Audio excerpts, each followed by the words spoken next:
Here we are with our last example of integer rules, and we're going to be talking about the division of integers. So you will be happy to know that these follow the exact same rules as the multiplication of integers follows. When you have two integers, you look at if the signs are the same or not. It follows the same idea. If they are exactly the same sign, if they are both positive or both negative, your answer will be positive. If they are not the same sign, if one is positive and one is negative, your answer will be negative. So let's go through these together. So this is a question you would have seen before.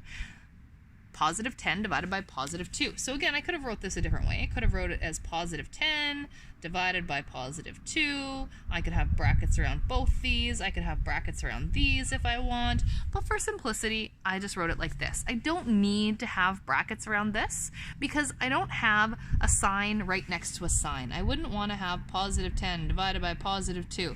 This is too many signs right next to each other and it causes confusion. So that is why I often will see me add brackets. I don't even really need brackets around this one, but I lots of times use them just for consistency.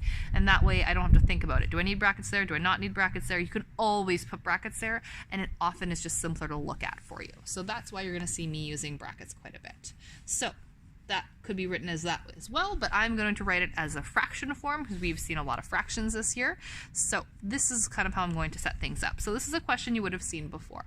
I have positive 10 divided by positive 2. So I'm going to go through my rules. I have two integers. Are the signs the same?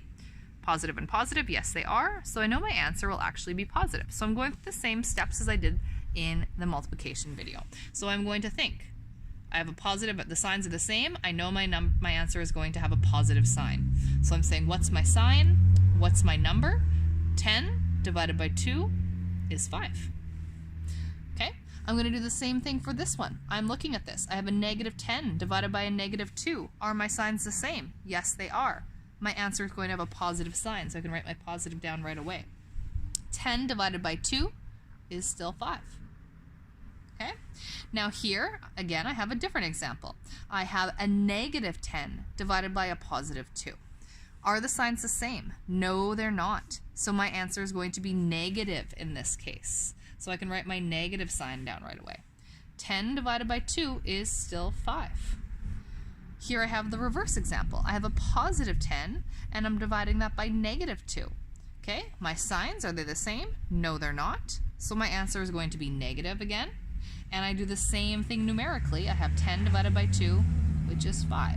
So here again, you see that these are four versions of different integer questions with the same numbers, 10 and 2, but they could be a positive 10, or it could be a negative 10, or it could be a positive 2 or a negative 2. So these are the four different combinations of ways I could ask you this. So this is all practicing using your integer rules for division.